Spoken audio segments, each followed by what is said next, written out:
দারুণ লোভনীয় দেখতে ডিম আলুর পুরে ভরা এই নরম তুলতুলে পরোটাগুলো একবার বাড়িতে কাউকে বানিয়ে খাওয়ালে দেখবেন আবার বানানোর রিকোয়েস্ট আসবে।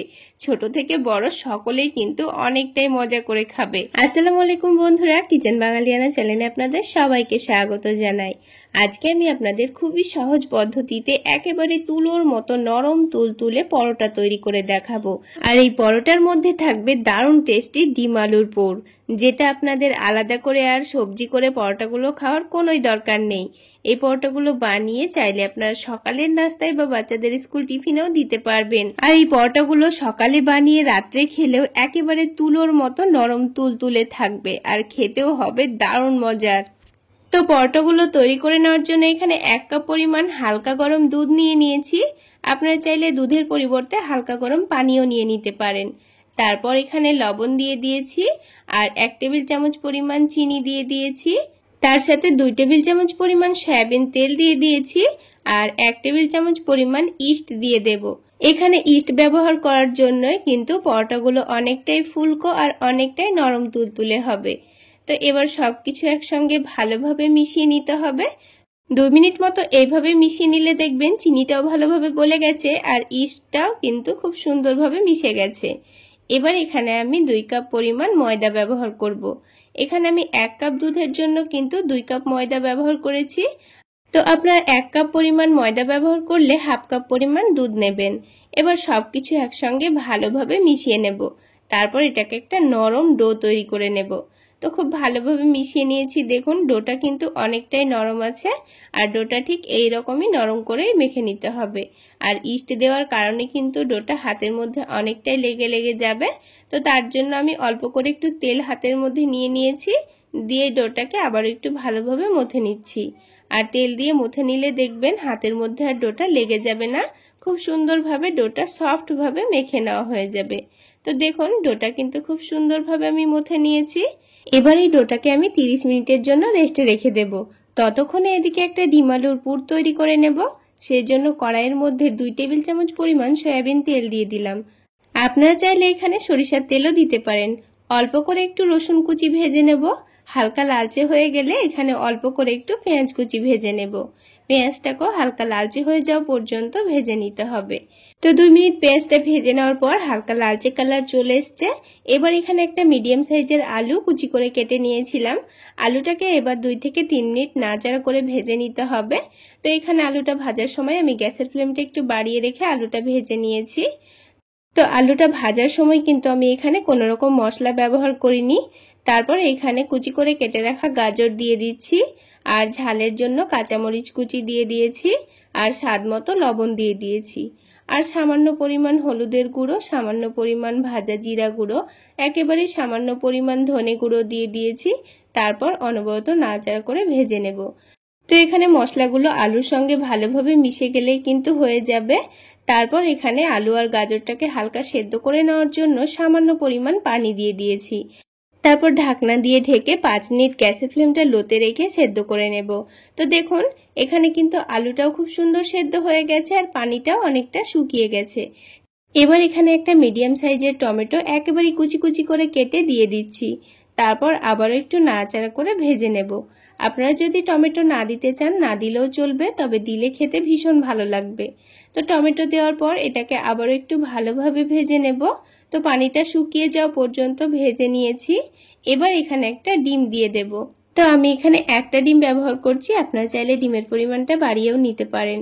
এবার এই ডিমের ওপর হাফ টেবিল চামচ পরিমাণ চাট মশলা দিয়ে দিচ্ছি। এতে করে ডিমের স্বাদটাও কিন্তু বেড়ে যাবে আর এই পুরটাও অনেকটা টেস্টি হয়ে যাবে। এবার সবকিছু একসঙ্গে ভালোভাবে নাড়াচাড়া করে নেব। এবার এটাকে অনবরত নাড়াচাড়া করে নিতে হবে যতক্ষণ না পর্যন্ত ডিমের কাঁচা গন্ধটা চলে যাচ্ছে। তো কিছুক্ষণের মধ্যে দেখুন খুব সুন্দর ভাজা ভাজা হয়ে গেছে। এবার এই আলু ডিমের পুরটা তুলে এক সাইডে রেখে দেব। এবারে আলু ডিমের পুরটা ঠান্ডা হতে থাক। আর 30 মিনিট পর দেখুন এই ডোটা কিন্তু ফুলে ডবল হয়ে গেছে। এবার এই ডোটাকে আবার একটু ভালোভাবে মথে নেব। আর মথার সময় যখন হাতের মধ্যে লেগে যাবে তখন আবারও একটু করে সয়াবিন তেল দিয়ে ডোটাকে আবার একটু ভালো করে মথে নেব। তো ডোটা খুব ভালোভাবে মথে নেওয়া হয়ে গেছে। এবার এই ডোটা থেকে কয়েকটা লেচি কেটে নেব। তো আমি এই নাস্তাগুলো একটু ছোট সাইজের তৈরি করে নিতে চাচ্ছি, তাই এখানে ছোট ছোট করে লেচিগুলো কেটে নেব। আপনারা আপনাদের পছন্দ মতো লেচিগুলো কেটে নেবেন। এবার এই লেচিগুলোকে হাতের তালুতে ভালো করে ঘুরিয়ে সফট লই তৈরি করে নিতে হবে। তারপর এই লইগুলোকে একটা প্লেটের উপর রেখে দেব। তো যে প্লেটের উপর রেখেছি সেই প্লেটে একটু করে তেল মাখিয়ে নিয়েছি। তো সবগুলো লই তৈরি করা হয়ে গেছে। এবার এই লইগুলোর ওপরে সামান্য পরিমাণ সয়াবিন তেল খুব ভালোভাবে মাখিয়ে নেব। তারপর এই লইগুলোকে আমাদের 5 মিনিট মতো রেস্টে রেখে দিতে হবে।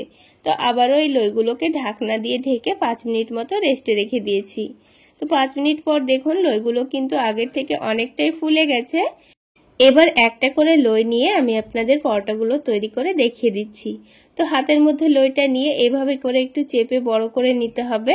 আর দেখুন ইস্ট দেওয়ার কারণে কিন্তু লইটা অনেকটাই নরম তুলতুলে আছে। এবার এর মধ্যেখানে 2 টেবিল চামচ পরিমাণ এই ডিম আলুর পুরটা দিয়ে দেব। তারপর এটাকে খুব ভালোভাবে চেপে মুখটা বন্ধ করে নিতে হবে। তো এখানে খুব ভালো করে মুখটা মুড়ে নিতে হবে। আপনারা আপনাদের সুবিধা অনুযায়ী মুখটাকে মুড়ে নেবেন, যেন এই আলু ডিমের পুরটা ভেতর থেকে বাইরে না বেরিয়ে আসে। তো দেখুন আমি খুব ভালো করে মুখটা বন্ধ করে দিয়েছি। তারপর হাতের সাহায্যে একটু ভালোভাবে চেপে দিচ্ছি। তো একটু চেপে বড় করে নিয়েছি। এবার এটাকে এক সাইডে রেখে দেব। ঠিক একইভাবে বাকি নাস্তাগুলোকেও তৈরি করে নিতে হবে। আমি আপনাদের বোঝার সুবিধার্থে আরও একটি তৈরি করে দেখিয়ে দিচ্ছি। তো এইভাবে করে একটু ফোল্ড করে নিয়ে আমি এখানে আলুর পুরটা দিয়ে আবারও ঠিক একইভাবে মুখটা মুড়ে নেব। তো আপনারা যদি চান পরোটাগুলো একটু বড় করে তৈরি করে নেব, তাহলে এখানে একটু বেলনি দিয়ে বেলেও নিতে পারেন, তাহলে পরোটাগুলো একটু বড় হয়ে যাবে। তো আমি পরোটাগুলোকে একটু ছোটই রাখছি। তো সবগুলো পরোটা ঠিক একইভাবে আমি তৈরি করে নিয়েছি। এবার একটা ছুরির সাহায্যে একটু করে দাগ কেটে দিচ্ছি, এতে করে পরোটাগুলো দেখতে ভীষণ লোভনীয় হবে। তবে আপনারা চাইলে এই কাজটা চামচ দিয়েও করে নিতে পারেন, আবার না দাগ দিলেও কিন্তু কোনো অসুবিধা নেই। তো সবগুলো নাস্তা আমি দেখুন দাগ কেটে নিয়েছি। এবার এই নাস্তাগুলোকে ভেজে নেব। তো প্যানের মধ্যে সামান্য পরিমাণ তেল দিয়ে দিয়েছি। তেলটা হালকা গরম করে নিয়ে এখানে 3টে মতো পরোটা আমাদের ভেজে নেওয়া হয়ে যাবে। আর বন্ধুরা এই পরোটাগুলো কিন্তু ডুবো তেলে ভাজার কোনোই দরকার নেই। তাছাড়া এই পরোটাগুলো কিন্তু একটুও তেল টানবে না, খুব অল্প তেলে ভাজা হয়ে যাবে। তো দেখুন দুই দিকটাই কিন্তু খুব সুন্দর কালার আসা পর্যন্ত ভেজে নিয়েছি। আর দেখতে দেখুন কতটা লোভনীয় হয়েছে। তো একটু ছুরি দিয়ে দাগ কেটে দেওয়ার জন্য কিন্তু পরোটাগুলো দেখতে অনেকটাই লোভনীয় হয়েছে। তাহলে বন্ধুরা এবার এই পরোটাগুলো খুব সুন্দর কালার চলে এসছে আর আমি পরোটাগুলোকে তুলে নিয়েছি। বাকি পরোটাগুলো ঠিক একইভাবে ভেজে নেব। তাহলে বন্ধুরা আজকের এই ডিম আলুর পুর ভরা দারুণ টেস্টি নরম তুলতুলে পরোটাগুলো আপনাদের কেমন লাগলো অবশ্যই কমেন্ট সেকশানে জানাবেন। আর ভালো লাগলে একটা লাইক শেয়ার করে দেবেন। আর আমার এই সহজ রেসিপিগুলো যদি ইউটিউব চ্যানেল থেকে দেখে থাকেন চ্যানেলটি সাবস্ক্রাইব করে দেবেন। আর ফেসবুক পেজ থেকে দেখে থাকলে পেজটি ফলো করে দেবেন। তো বন্ধুরা দেখুন সবগুলো পরোটাই কিন্তু ভেজে নেওয়া হয়ে গেছে। আর এই পরোটার ভেতরে কিন্তু একটুও তেল চিটচিটে ভাব নেই। আমি আপনাদের ভেঙে দেখিয়ে দিচ্ছি। আর দেখুন কতটা নরম তুলতুলে হয়েছে। এবার দেখুন বন্ধুরা পরোটার ভেতরটা কতটা নরম তুলতুলে হয়েছে। একেবারে তুলোর মতো নরম তুলতুলে, মুখে দিলেই মিশে যাবে। তাহলে বন্ধুরা আজকে এই পর্যন্তই। সকলে অনেক বেশি ভালো থাকবেন, সুস্থ থাকবেন।